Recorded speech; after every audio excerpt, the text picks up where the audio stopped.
Hey guys! Tonight we crack open the frozen door to a world that is equal parts majestic and miserable. A place where the trees are sparse, the wind never stops screaming, and the biggest flex is simply waking up with all your fingers still attached. Welcome to the Ice Age. You're not just cold, you are prehistorically cold. You are I can see my breath from inside my own lungs cold. Your boots? Not waterproof. Your coat? Doesn't exist yet. And that air slicing across your cheek like a jealous knife? Yeah, that's a warm front compared to what's coming. So, before you get comfortable, take a moment to like the video and subscribe, but only if you genuinely enjoy what I do here. And let me know in the comments where you're tuning in from, and what time it is there. Because nothing says cozy prehistoric empathy like yelling your local time zone into the void. Now, dim the lights, maybe turn on a fan for that soft background hum, and let's ease into tonight's journey together. You start the day blinking into a snow-blasted sky. Your eyelashes are already crunchy with frost, and the wind is trying to exfoliate your skin off. Somewhere under your feet, mammoth tracks press into the snow, wide and deep and almost warm-looking if you squint hard enough. Your stomach growls. It's been 2 days since your last decent meal, a haunch of roasted hare, lightly seasoned with desperation. You huddle under a tattered pelt. Smells like wet dog and old blood. That's the good part. The bad part is you're not alone. For others are curled up beside you, including a man whose snores sound like he's halfway through a mammoth impersonation contest. And Gata, the oldest woman in your band, who has somehow managed to steal most of the fire's warmth by proximity and sheer willpower. Respect. Mainstream historical fact. During the Upper Paleolithic period, roughly 20,000 years ago, humans survived in glacial Europe by banding together in small hunter-gatherer clans. Shelter was primitive. Caves were ideal.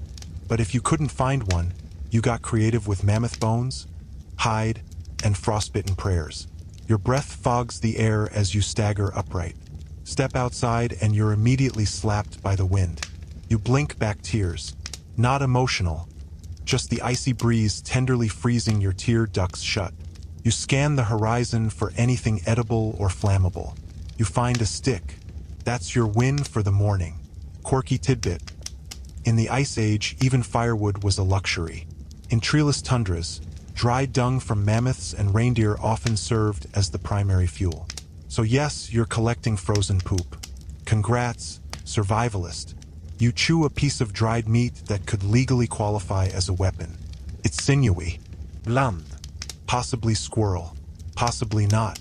The sun, weak and moody, rises late and sulks across the sky like it regrets getting out of bed. By the time it's high enough to cast shadows, you're already half regretting every life choice that led to being born 20 millennia too early. Historians still argue whether Ice Age humans migrated in tight seasonal patterns or just chased animals at random while trying not to die. Either way, your legs hurt, your fire is fading, and you're trying to pretend that a rock is a comfortable place to sit. Someone in your group spots movement. Maybe prey, maybe predator. Doesn't matter, it's the same response either way. Grab a spear, grit your teeth. Try not to scream in excitement or terror. Both taste the same when mixed with cold air. Back at camp, Gata mutters about omens. She draws a shape in the snow with her finger, something like a fish with too many legs. You nod solemnly, because in this world, you never argue with the old woman who controls the sleeping furs. You hunker down as the wind howls louder, and your toes go from numb to hypothetically no longer attached. Still think you'd survive a day in the Ice Age? Because this was the easy part. Word count, 1084. Awaiting, continue. Bạn đã nói. Continue. Jack đã nói. Section 2. You wake up with your face frozen to a piece of fur that smells vaguely of smoked reindeer and less vaguely of someone's armpit. The fire died hours ago, leaving only a mound of charcoal and some glowing ashes doing their best impression of warmth. You pry yourself loose from the communal blanket heap and immediately regret every decision that doesn't involve being a tree sloth in the Amazon. Today's first mission? Shelter. Or more precisely, keeping it from collapsing on your head in the next windstorm. Your group wasn't lucky enough to find a cave this time. So you're staying in what can only be described as a drafty igloo made of mammoth ribs, stitched hides, and a highly questionable thatch of grass and fur. It looks like it could star in a prehistoric HGTV disaster special. You step outside and immediately get hit in the face with a gust of wind so sharp it could slice mammoth hide. Your eyelashes freeze together again, because that's just your life now. And there it is, your humble Ice Age house. A sagging, half-buried mound of bones and mud that smells like wet dog and cooked marrow. Mainstream historical fact: Ice Age dwellings in tundra regions were often constructed from available materials, primarily mammoth bones, animal hides, and compacted snow. These temporary homes offered marginal protection from the elements but required constant maintenance to stay upright. Quirky tidbit: some mammoth bone huts discovered in Ukraine used up to 60 sets of mammoth bones, possibly scavenged from long-dead herds or ceremonial deposits. That's either impressive engineering, or someone was deeply committed to building the world's coldest bouncy castle. Today's patch job involves readying sinew cords, stacking snow to insulate cracks, and trying not to inhale bits of fur drifting like dandruff in the wind. Your hands go stiff after 5 minutes. Your nose runs. You wipe it on your sleeve, which is also your pillow, napkin, and emergency towel. Inside, the floor is uneven and covered in woven grass mats, because standing on permafrost gives you a kind of cold that reaches up through your feet and just lives in your spine. The mats were made by Danu, the only person in the group with enough patience to weave anything finer than a fishing net. She's already yelling at you to stop tracking dung into the living area. You apologize, but your boots are basically dung-flavored snow cones at this point. You crouch inside the low entry tunnel of your shelter, puffing breath into cupped hands. Smoke stains line the ceiling from weeks of indoor fires. The smell is part wood, part fat, and part mystery meat stew from last Thursday. As you try to fix the flapping hide near the doorway, the wind picks up again. Your whole shelter creaks ominously. You wonder briefly whether it will just collapse into a puff of disappointment while you're still inside. It wouldn't be the worst way to go, warmish and surrounded by semi-edible leather. Historians still argue whether Ice Age shelters were communal hubs or used in rotating shifts by mobile bands. Either way, personal space is a modern luxury. Here, if someone rolls over in the night, you get an armpit in your face and you thank them for the body heat. A toddler shuffles in from outside. She's wearing half a fox and carrying a lump of something you hope is frozen moss. She hands it to you proudly. You accept it like it's treasure because it kind of is. Danu mumbles something about re-insulating the windside with packed snow. You nod like you know what she means. You don't. You do it anyway. Later, the others return from scouting, dragging a sled made from wood scraps and reindeer hide. It holds something under a fur tarp, maybe food, maybe supplies, maybe just frozen disappointment. You offer to help, but your fingers are so numb you accidentally drop a bundle of sinew, which vanishes into the snow like it's embarrassed for you. You find it, eventually, after 10 minutes, with your face. You're not proud of the technique, but hey, prehistoric problems call for prehistoric solutions. As night falls again, you crawl back inside the shelter. You press close to Gada and the snoring guy. The smoke from the fire stings your eyes, but it also means warmth. You did it. You kept your roof from falling in today. But you also realized something very important. In the Ice Age, shelter doesn't mean comfort. It means not dying before tomorrow. Word count: 1090. Awaiting, continue. Bạn đã nói. Continue. Jack đã nói. Section 3. You wake up before the sun. Mostly because your stomach is making noises that would terrify a saber-toothed tiger. Hunger isn't a passing inconvenience here. It's a companion, a daily ritual, a reminder that you're about one missed hunt away from joining the snowbank of ancestors who didn't quite figure it out in time. Today is hunting day, and you're going big, mammoth big. You gather with the others around the dying embers, chewing last night's leftovers. A chunk of boiled root and 2 bites of dried meat that may have started as bison but now taste like salted leather dipped in regret. Not exactly a feast. It's enough to move barely. You grip your spear. It's not sleek or shiny. It's a sharpened stick with a fire-hardened tip, wrapped with sinew and optimism. You nod at the others, 3 men, 2 women, all armed. All silent. Not out of stoicism, out of sheer mental conservation. Talking wastes heat. Talking reminds you that this might not end well. You trudge out toward the snow-blown plains. The world feels huge and flat and indifferent. The sky hangs low and gray. The snow crunches underfoot like brittle parchment. The only color here is in the faded ochre paint smeared across your companions' faces. Ritual markings, meant to bring luck, or at least to distract the mammoth long enough to stab it. Mainstream historical fact. Upper Paleolithic humans hunted megafauna like mammoths, woolly rhinoceroses, and giant deer using coordinated group tactics, pitfalls, and ambushes.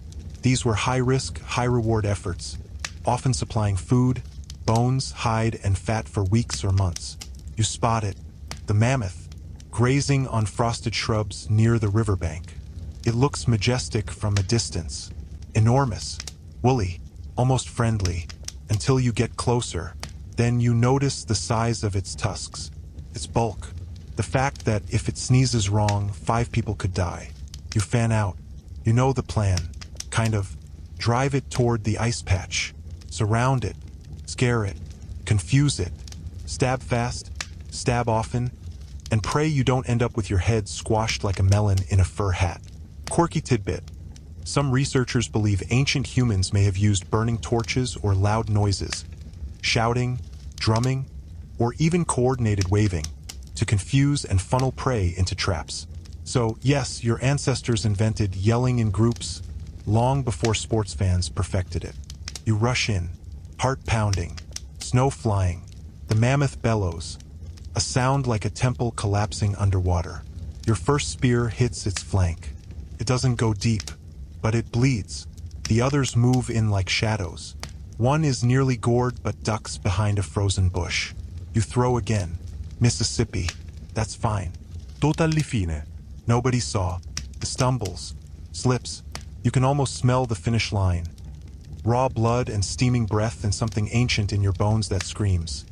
Yes, this is how it's done. The beast falls. One more spear, then another. The final blow lands somewhere between mercy and survival. It lets out a groan that shakes your ribs. Then silence. Historians still argue whether these hunts were celebratory, ritualized events, or sheer necessity wrapped in panic. Maybe both. But as you and your group approach the fallen giant, there's no cheering, no war cries, just slow nods and silent prayers. You begin to carve. The hide is thick. The fat is welcome, white, dense, perfect for fuel. The meat, still steaming, goes into skin sacks. Bones will become tools. Tusks may decorate a future shelter. Nothing goes to waste. Your hands cramp from cold and effort. You wipe your brow with a strip of hide, streaking it with soot and blood. Someone laughs. A low chuckle, more exhale than humor. You're too tired to join. Later, dragging the sled back to camp, you feel something. Not pride exactly. More like exhaustion tied in a knot with relief. You helped kill a mammoth. You might eat tonight. You might live through the week. But deep in your frozen gut, a quieter thought surfaces. This isn't triumph. This is just what tomorrow demands. Word count, 1090. Awaiting, continue. Bạn đã nói. Continue. Jack đã nói. Section 4. You don't get a victory feast. You get chores. Endless, thankless, smelly chores. The mammoth carcass didn't drag itself home. Now it's your job to help process it. And you quickly learn that Ice Age butchering is less like an epic moment of conquest and more like an episode of prehistoric dirty jobs. First, the skinning. You crouch beside the steaming heap of flesh with a flint blade so dull it might as well be a spoon. Your hands are already red and stiff from cold, and the hide is thicker than anything modern fashion has to offer. It's like peeling a furry wall. You pull, you slice, you grumble, you inhale the coppery tang of fresh blood and try not to gag as hot fat spurts onto your tunic. You're now the proud owner of a tunic that smells like mammoth kidneys. Fashion forward. Once you've got enough hide, it's time to make clothes, or at least prepare the materials. This is not a sewing circle with tea and gossip. This is scraping animal skins with bone tools while your fingers flirt with frostbite. Mainstream historical fact: Ice Age clothing was crafted from multiple layers of fur, hide, and leather, often sewn together using bone needles and thread made from sinew. Despite popular belief, these garments could be highly tailored and warm if made well. And who's making them? Not you. You can't even thread a needle. That task falls to the real heroes of the camp. The weavers, the stitchers, the women and men who figured out how to turn death into warmth. They sit by the fire, hunched, concentrating. You try to help and immediately stab yourself in the thumb with a fishbone needle. No one is impressed. Quirky tidbit: some Upper Paleolithic groups may have decorated their clothing with beads made of ivory or shell, making even hunting gear a bit extra. Because if you're going to freeze, at least you can freeze fashionably. You try your hand at tanning hides. It's glamorous work, pounding stretched skin with fat and brain matter until it's soft enough to wear. Yes, you heard that right. Brain. Apparently, every animal has just enough brain to tan its own hide. It's poetic. It's gross. It's your job now. Historians still argue whether Ice Age tailoring was done in communal workshops or divided by gender and role. Either way, you're learning the hard way that every piece of clothing is a team effort, and socks aren't even on the menu. Eventually, you earn a fur-lined wrap. Smelly, heavy, but warm. You bundle it around your shoulders and pretend it's a luxury coat from the Paleolithic Paris runway. No one claps. A toddler sneezes on it. You sigh. You look around camp. Others are boiling fat in a carved stone basin, the grease bubbling like prehistoric fondue. They'll mix it with crushed berries to make a kind of protective salve. One elder smears it onto her arms while muttering a chant. You try a dab. It smells like fermented hope, but it works. The day stretches. Smoke rises. You hang strips of meat on wooden racks near the fire. A fox eyes the pile. You eye the fox. It runs. You win. Barely. At night, you gather around the hearth, wrapped in your new hide, stomach full of roasted mammoth shoulder. The meat is tough but rich, greasy, delicious. You lick your fingers clean and feel a flicker of something close to satisfaction, until the wind shifts and someone's breath tells you they skipped the salve and went full natural. You cough politely, then lean closer to the fire. This, you think, is Ice Age Fashion Week. Less catwalk, more carcass. But at least you're not naked in a blizzard anymore. Progress. Word count: 1080. Awaiting, continue. Bạn đã nói. Continue. Jack đã nói. Section 5. You're woken not by the sunrise, but by shouting. Sharp, panicked, and unfortunately very close. You stumble upright, hide cloak still tangled around your legs, and catch sight of the problem. Wolves. Not one, not two. An entire pack, darting in and out at the edge of the firelight. Yellow eyes flash. Snarls split the night. You grab a burning branch. Everyone else does too. You hiss and wave it like a very cold wizard. Fire usually works. Usually. But tonight, the wolves are hungry. Mainstream historical fact: Ice Age humans competed with apex predators like wolves, cave lions, and even giant short-faced bears. Fire and numbers were their best defense, but not guarantees. The pack circles. You and your campmates scream, stomp, throw glowing sticks. One wolf lunges for the meat rack, snatches a hunk of mammoth, and bolts into the dark like it just won prehistoric DoorDash. You try to laugh. No one does. Quirky tidbit: some Ice Age communities eventually tamed wolves, leading to early domesticated dogs. But right now, these wolves are not housebroken. They are famine on 4 legs. As the last growls fade, everyone exhales in shaky unison. The fire is restoked. Guards are posted. You offer to take the first shift. Partly because you can't sleep, partly because your bladder didn't make it through the excitement unscathed. You sit with a spear in one hand, a torch in the other, and eyes that twitch at every crunch of snow. Eventually, the adrenaline wears off, and the cold creeps in again. You shuffle closer to the fire. The guard beside you, a boy barely taller than his spear, nods and promptly falls asleep sitting up. You don't blame him. You envy him. Historians still argue whether humans regularly camped in the open or relied primarily on caves and semi-permanent dwellings. Either way, you start to miss the idea of walls. Morning comes in a blur of bone-deep yawns and frozen snot. Breakfast is a reheated chunk of mammoth fat scraped from the ashes and folded inside a piece of bark. Not tasty, not pretty, but it fills the void. You help inspect the camp. One meat rack collapsed, a few tools scattered, a single footprint that might not be human. You point it out. Gada says nothing, just spits into the snow and walks away, comforting.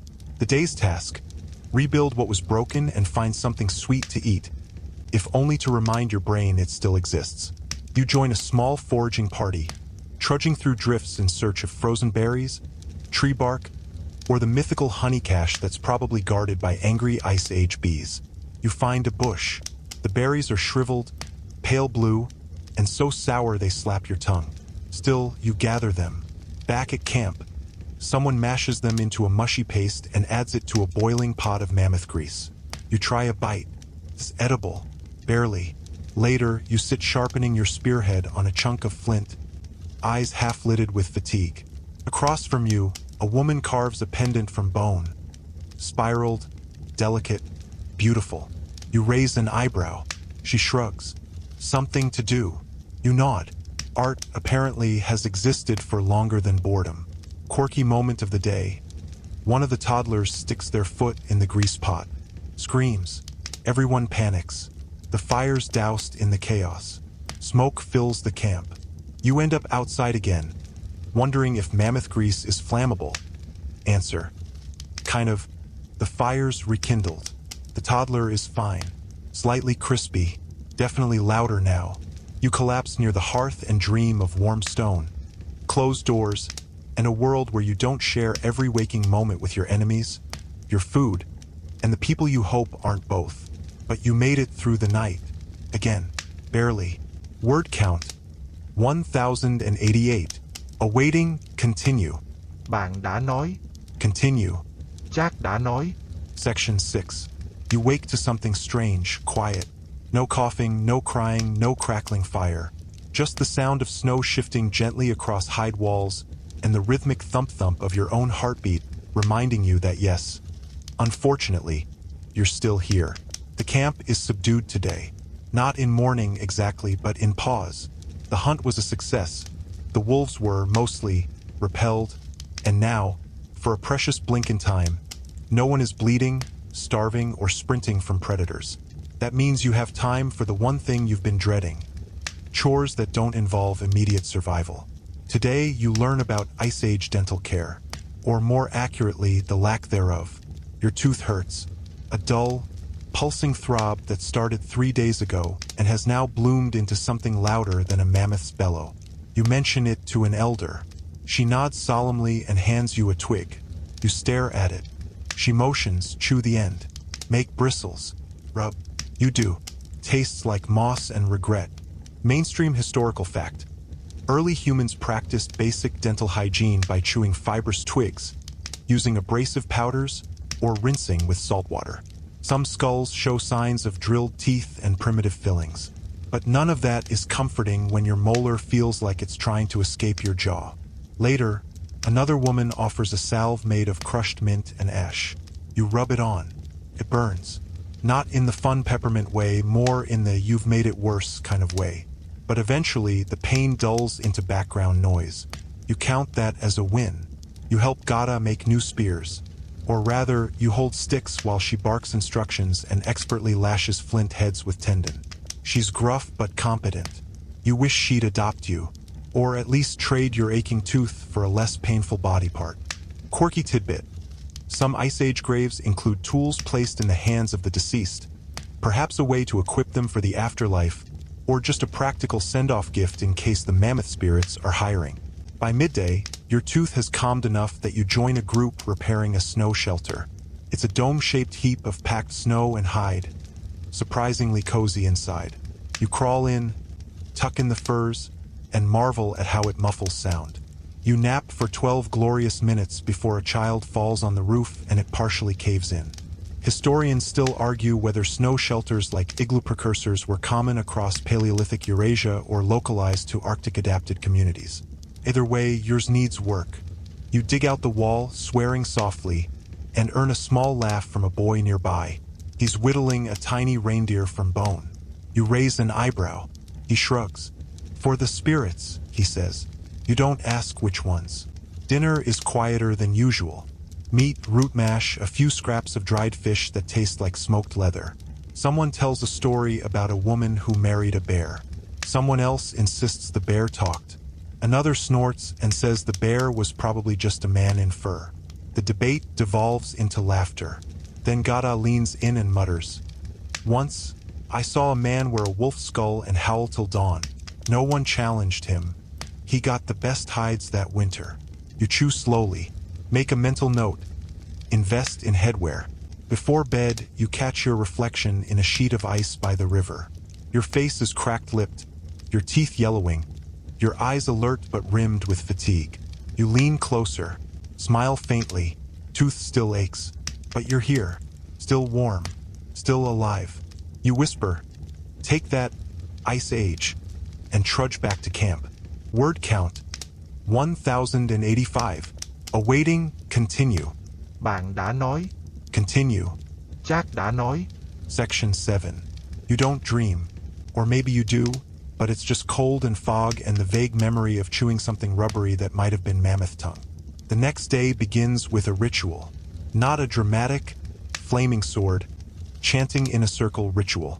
More like an awkward gathering by the river, where an elder smears mud on your face and mutters words you only half understand. It's initiation day for someone else. You're just here for the experience. Also, there's food involved, so you showed up early. A boy has reached hunter age. No one says how old that is exactly. Somewhere between tall enough to see over the sled and still screams at geese. He stands barefoot on the snow, shivering and trying to look brave, while a necklace made of bird bones dangles from his neck like a clattering promise. Mainstream historical fact. Many Ice Age cultures marked coming of age with small, symbolic rites, sometimes involving adornment, hunting tasks, or storytelling. Not always the dramatic warrior trials we imagine. The boy is given a carved spearhead, not attached to anything, just the stone, like giving someone a car key without the car. Symbolic, heavy with tradition, light on practicality. Then comes the feast, which, let's be honest, is why you're still standing here with cold mud on your cheekbones like some Paleolithic runway model. Someone roasted roots wrapped in hide, buried under coals since dawn.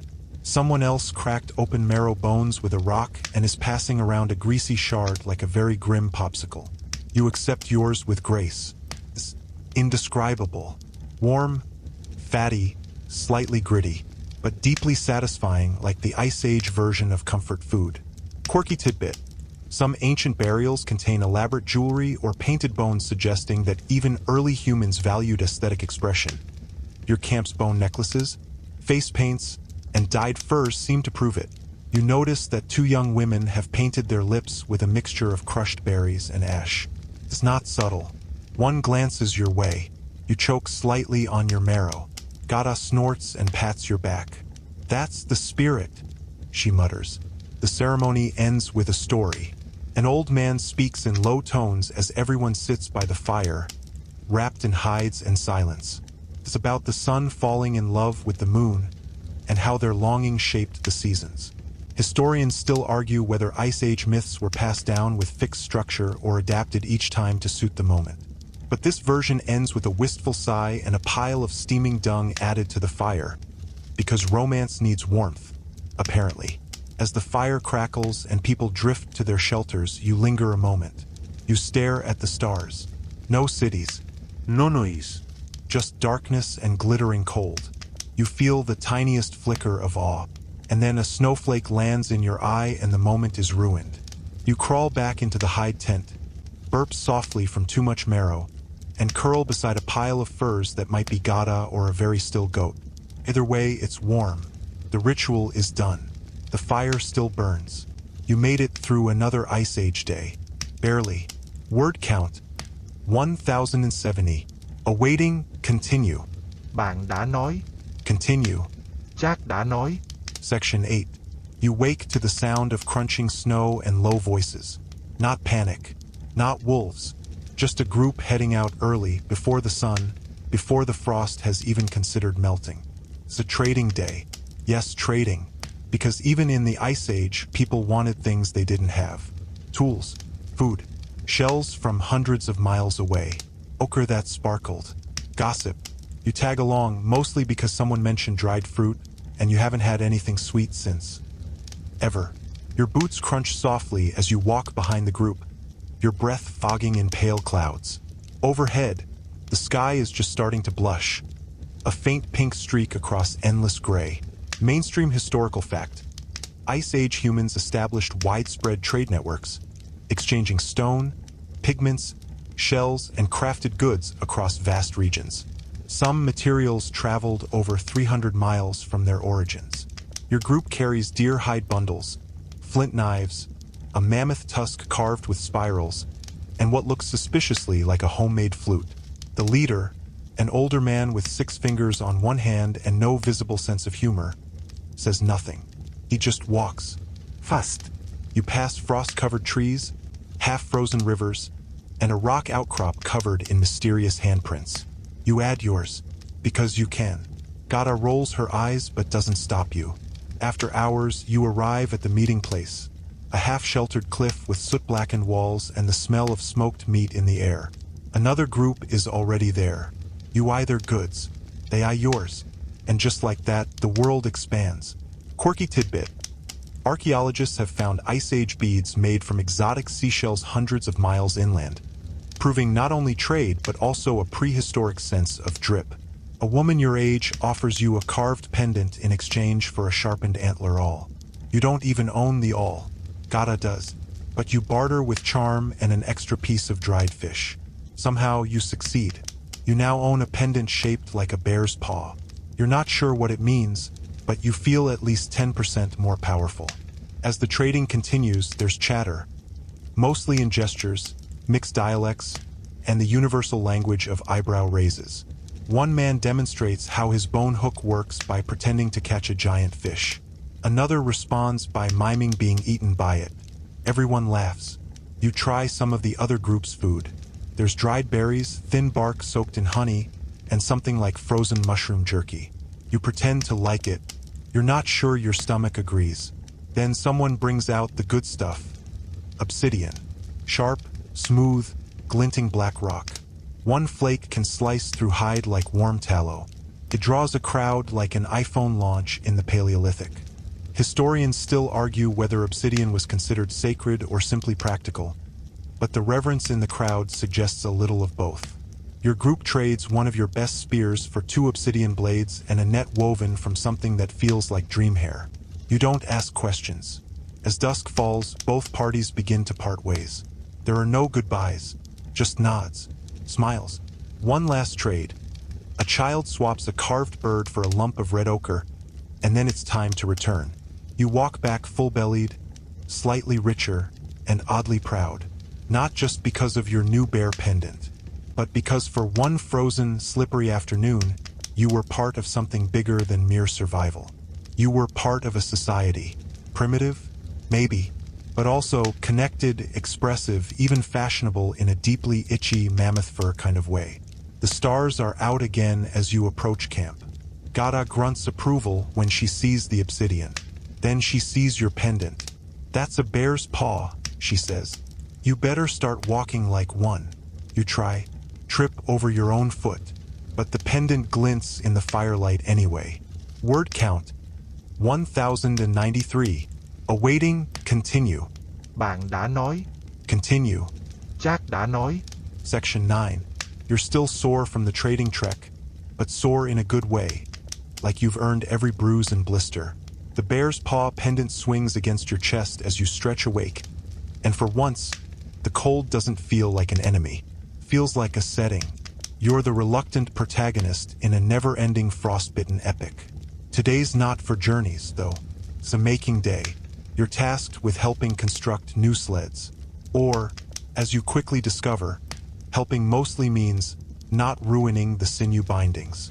You fail twice before Gada silently pushes you aside and redoes your knots with speed and disdain. Mainstream historical fact: Ice Age sleds and draggers, often just curved branches lashed with hide, allowed people to move heavy loads across snow. Evidence of sled-like structures appears in late Paleolithic sites, particularly in Siberia and Northern Europe. Your hands fumble with frozen cord. You try to mimic Gada's motions, but her fingers move like she's born from the same stuff as the bone tools themselves. Hard, sharp, certain. Someone else is tanning hides nearby. The smell hits you halfway across camp. Strong, gamey, and oddly sweet. You drift over. A young man shows you how to scrape fur with a flint blade. It looks easy. It isn't. You nearly slice your thumb. He laughs, not cruelly, just amused. "Hide bites back," he says. You nod solemnly like you're already composing a proverb. Quirky tidbit: some Ice Age cultures softened hides using brains. Yes, brains. Apparently, one brain could tan one hide, and someone somewhere decided that was a fun equation to figure out. Later, you help boil water using a hot stone dropped into a bark-lined pit. Steam hisses out in dramatic puffs, fogging your face. You feel like a wizard, a very cold, very underfed wizard. As the day slows, you notice two people arguing over a necklace. It's not just fashion, it's status, gifting, maybe even a courtship token. The woman throws it down. The man stares at it like it's turned into a saber-tooth. Historians still argue whether such tokens signified betrothal, trade promises, or clan allegiance. Either way, this one's clearly broken. Later, around the fire, someone starts singing. Not a melody with lyrics, but a series of low, rhythmic hums, punctuated with soft drum beats. If you can call smacking a stretched hide with a stick a drumbeat. The sound creeps under your skin, slow and grounding, like snow falling in perfect silence. Someone passes a carved bone pipe. Not that kind of pipe. This one whistles gently when blown. You try it. It makes a noise like a dying duck. You pass it on. You help a child carve a toy sled out of driftwood. You let them believe they're doing all the carving. They reward you with a string of dried berries. You chew one slowly. Tastes like sun-dried sour and sugarless hope. By the time stars return, your muscles ache again. But in a way that makes you feel useful. Not just decorative. Not just the honorary Ice Age intern. The bare pendant warms against your skin as you crawl into the furs. You smile. Slightly. Briefly. Until your molar twinges again and you remember that even in prehistory, Mondays exist. Word count: 1076. Awaiting, continue. Bạn đã nói. Continue. Jack đã nói. Section 10. This morning smells like wet dog, smoke, and something disturbingly like old milk. You open your eyes to find Gada crouched next to the fire, turning something on a spit. It's either a rabbit or a very ambitious squirrel. You sit up too fast and smack your head on the hide roof. That's becoming a theme. Breakfast is chewy. You pretend it isn't. Someone hands you a handful of toasted seeds and dried meat flakes. You accept it like it's a Michelin star meal. In the Ice Age, anything that isn't frozen or moving is gourmet. Today's mood is maintenance. The spears need sharpening. The shelters need mending. The furs need brushing to get the frost out. And the old man's knee keeps popping like firewood. So he's grumpy and muttering about proper mammoth fat being out of stock, as if there's a prehistoric pharmacy somewhere. Mainstream historical fact: maintenance of tools, clothing, and shelters was a near-constant task. Without metal, every blade dulled quickly. Bone tools cracked. Hide tents needed constant repair due to weather, fire exposure, and wear. Your job? Repair snowshoes. These are not elegant tennis racket contraptions. They're crude but clever. Bent branches, woven sinew, and prayers. You manage to retie one pair, sort of. The loop looks like it was fashioned by a confused goat.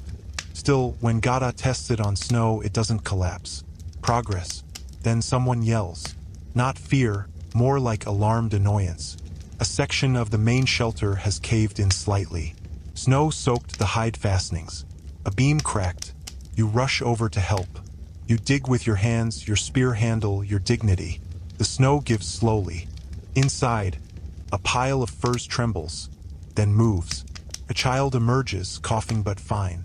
You breathe out, heart thumping. The others do too. Someone immediately throws another mammoth bone on the fire. Not for heat, just to feel better. Quirky tidbit. Some Ice Age shelters had surprisingly advanced insulation methods. Layered hides, moss stuffing, and even dugout pits to conserve warmth. They were primitive, yes, but engineered with instinctive brilliance. Later, you help replace the cracked beam with a new one. A big, bark-stripped trunk dragged half a mile by grumbling adults and one unusually strong teenager who clearly doesn't skip log day. You hold the structure steady as the new beam is wedged in. Creaks, then settles.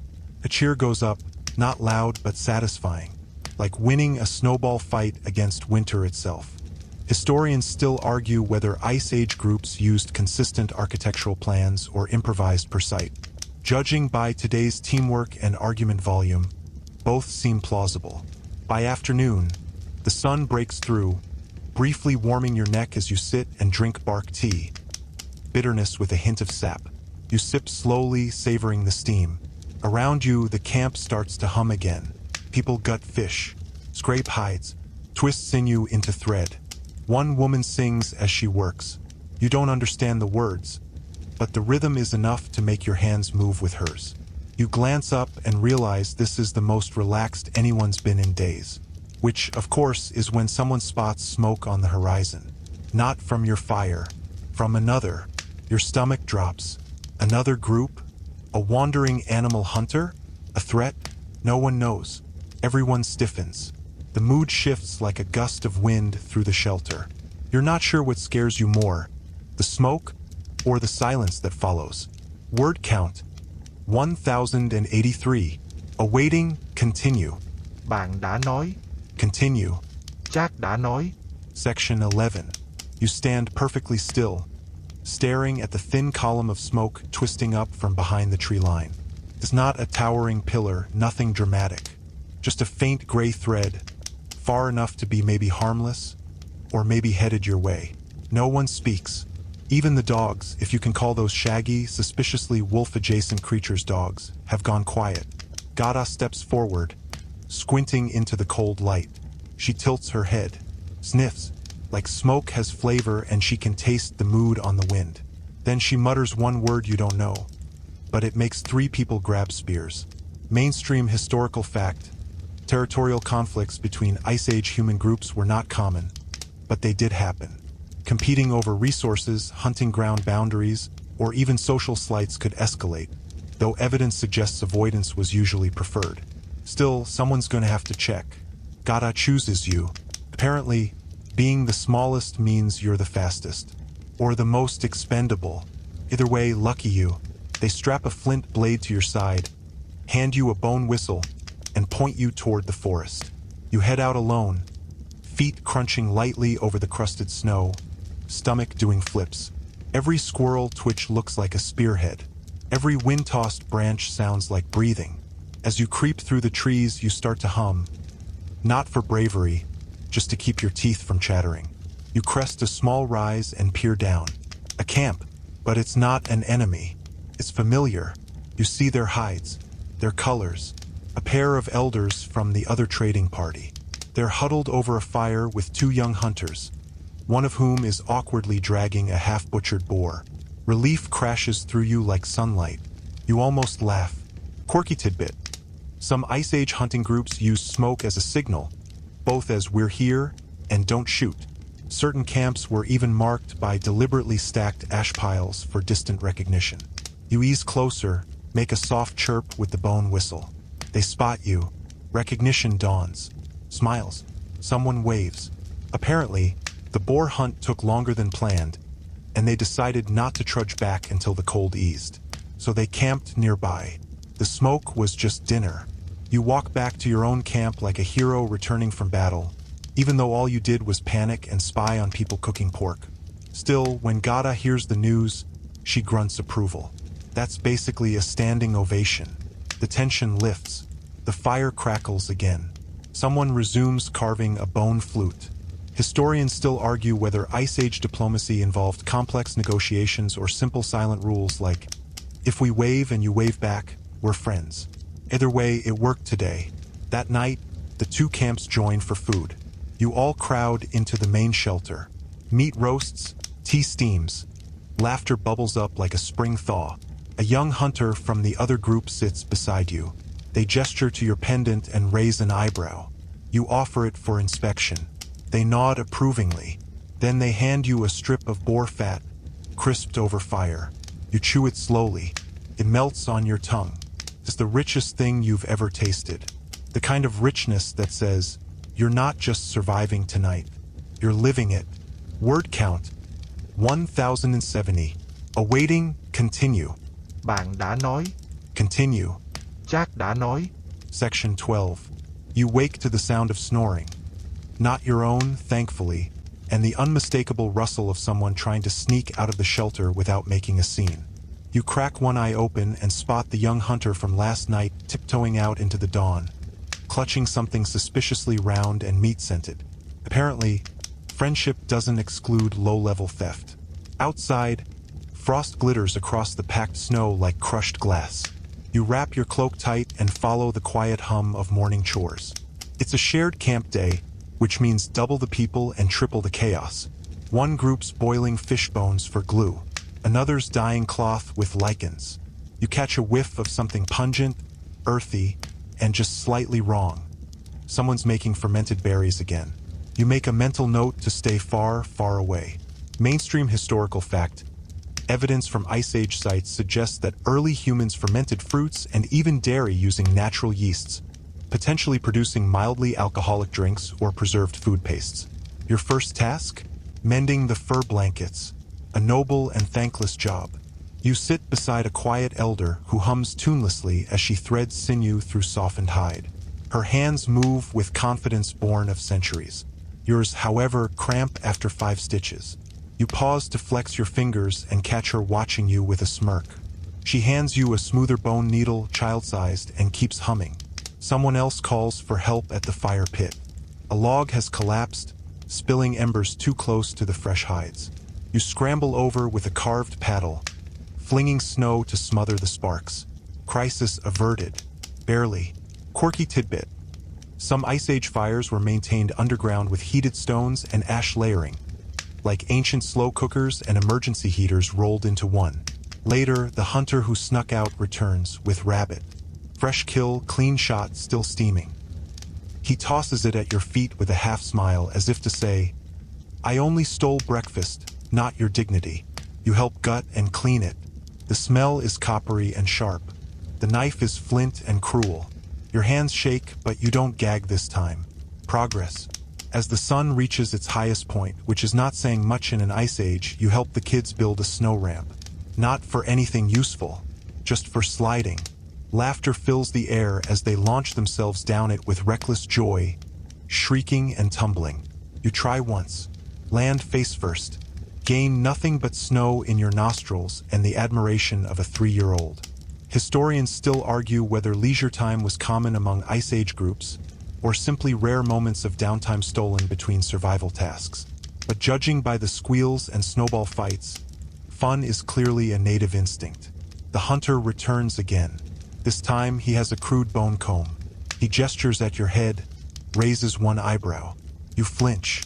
He combs anyway. It hurts. A lot. Then less.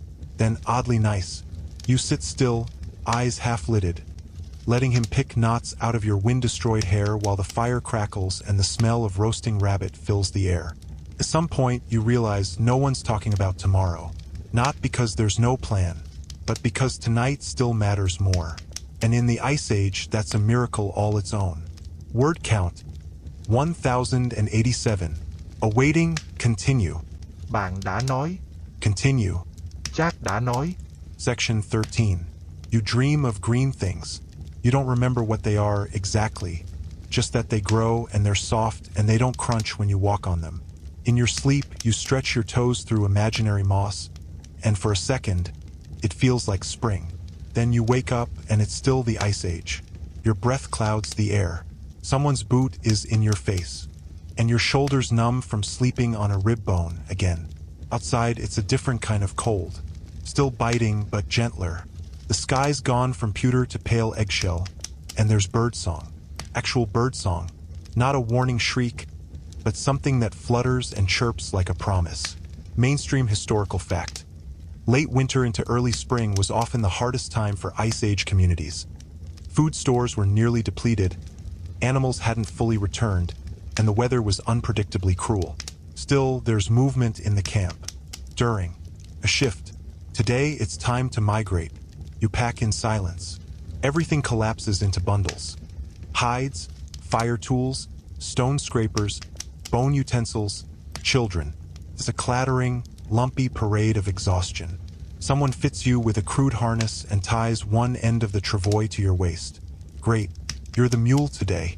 You set off, dragging your share of mammoth leg stew memories through the snow. Quirky tidbit, travois, sled-like frames made from poles and hides, were not just for dogs or horses. Humans dragged them too, especially in groups without pack animals. The journey isn't long, a few hours, but it feels like forever. Your boots sink into slush.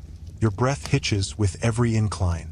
A toddler behind you keeps singing the same three-note tune about soup, and you start to hallucinate boiling water. You stop for a break. Share dried mushrooms. Sip smoke-flavored snowmelt. Someone tells a joke that doesn't translate. You laugh anyway, mostly to keep your face from freezing into frown position. Eventually, you crest a hill and see the new sight. It's beautiful in that you've definitely lowered your standards kind of way. A natural rock wall offers wind shelter. A stream burbles nearby, promising fresh water and frozen socks. There's even an old fire ring, someone's been here before. Historians still argue whether Ice Age camps followed set seasonal circuits or migrated more opportunistically.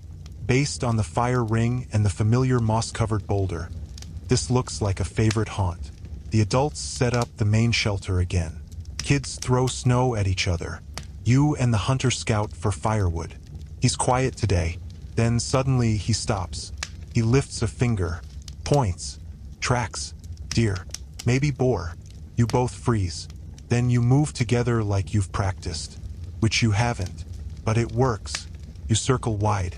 He steps forward, spear in hand. You hold your breath. The snow crackles. A shape bolts from the trees, small, brown, and fast. Not a deer. A rabbit again. He doesn't throw. You both exhale. He shrugs. You grin. You didn't catch dinner. But you also didn't get gored by a wild boar. That's a win. Back at camp, fire sparks in the new pit. Water steams in bark pots. Someone hands you a dried apple slice, the last of the autumn stash. It's chewy and tart, and it tastes like triumph. You chew slowly, eyes on the horizon. This spot feels like home. We're close enough. Word count, 1083. Awaiting, continue. Bạn đã nói. Continue. Jack đã nói. Section 14. Night falls fast. 1 minute. You're watching sunlight flicker through trees, catching gold on the fur of someone's parka. The next, it's gone.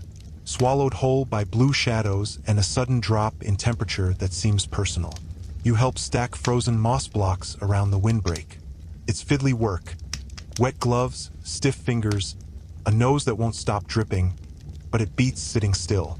And there's a kind of quiet pride in knowing the wind tonight won't slap you quite so hard. The hunter, the one who offered you boar fat and combed your hair, works beside you without speaking. He passes you a wedge of pine sap resin for torch lighting. It smells like burnt honey. Mainstream historical fact, pine resin and birch bark were used as natural fire starters in Ice Age camps, sometimes even molded into makeshift candles or torches when soaked into fabric or bone. A whistle sounds low and long. That means dinner. Tonight, it's root mash and bone broth. The bone is massive, probably mammoth or bison. The stew is slightly gritty. You pretend not to notice. As you sip, your feet thaw and burn with returning blood. You bite the inside of your cheek to avoid yelping. Everyone else is doing the same, pretending this is fine. That's Ice Age etiquette. A child clambers onto your lap without asking. They've got sticky hands and a contagious laugh. You don't mind. Quirky tidbit. Some Ice Age groups reportedly encouraged communal parenting. Children moved freely between adults, and lap privileges were unspoken social currency. Someone starts a song, low, rhythmic, full of nonsense syllables and throat vibrations. It's not about anything, but it echoes nicely in your chest. You join in. The hunter taps a beat against his knee bone with a smooth stick. Your feet tap too. Then silence. Someone gestures upward. The clouds have cleared. Stars spill across the sky like crushed salt on black velvet. So many, you forget what darkness is. Historians still argue whether early humans used constellations for navigation or only storytelling, but either way, those pinpricks of fire must have meant something. You try to spot a pattern, but your breath fogs your vision. You lie back on a hide and watch the stars shift. You imagine each one is a fire in another camp. Someone like you, someone tired and cold and trying to keep the child on their lap from sneezing into the stew. The hunter settles beside you. He pulls something from his pouch, a stone carving, a spiral. You recognize it. You saw it etched into a rock 2 camps ago. He presses it into your palm. Then he says a word. You don't know it, but his tone says, "Keep it." Your fingers close around the stone. Tomorrow, maybe you'll carve your own mark into it. Maybe someone else will hold it years from now and wonder who you were. Tonight, you lie back again and exhale steam toward the sky. You are small, but not alone. Word count, 1078. Awaiting, continue. Bạn đã nói. Continue. Jack đã nói. Section 15. You wake before the sun this time. Not because you want to. Your bladder insists. You stumble out of the shelter, boots half-laced, stepping carefully across the frostbitten ground while trying not to trip over someone's legs, or the dog-like creature curled at the edge of the camp. Steam rises from a hidden stream nearby. You crouch beside it afterward, watching the water flow black and quiet under a crust of ice. Something about it feels old. Older than mammoths. Older than you. Probably because it is. Mainstream historical fact. Many Ice Age freshwater sources, streams, glacial runoffs, have flowed in nearly the same courses for tens of thousands of years. You may be sipping from a stream Neanderthals once used. You return to camp. Not everyone is awake, but the fire's already been stoked. Birch bark curls and hisses as it burns. A few kids are poking the embers with sticks and laughing every time it spits. You sit down and peel off your gloves, revealing cracked, aching fingers. One child gasps. Another gently hands you a wad of animal fat. It's greasy and warm from a body pocket. You smear it on gratefully. Quirky tidbit. Ice Age folk commonly used rendered fat bear, seal, mammoth as all-purpose moisturizers, sunblock, and, occasionally, snack. Delicious and practical. Emphasis on practical. Today is a day of stillness. The elders sit in a half-circle and share stories. You're not sure what the words mean, but the rhythm and expression make it obvious. Some are love stories. Some are warnings. One has the entire group howling with laughter, and you just laugh along, too curious not to. The hunter sits behind you, combing your hair again. Absent-mindedly this time, like it's a habit. You glance back. He shrugs, offers you a piece of dried liver. You chew it while someone retells the story of the sky bear who swallowed the moon. Historians still argue whether such Ice Age myths were shared across regions or evolved independently. But echoes of the same creatures, great bears, storm serpents, trickster hares, appear from Siberia to Spain. Maybe they weren't just stories. Maybe they were memories. Later, the group decides to move again. A scout returns from the ridge and reports slush, not ice, along the South Valley. Spring is crawling its way in. You pack again, but slower. Your travois is lighter now, either from better packing or losing a few luxuries you didn't really need. Like that bone comb you dropped in a snowdrift and mourned like a pet. The stone spiral is still in your pocket. You touch it as you walk. The hunter walks beside you. You don't talk. You don't need to. The valley yawns ahead, speckled with trees that haven't dared bud yet. Snow recedes like a nervous guest. The air smells like thawing earth.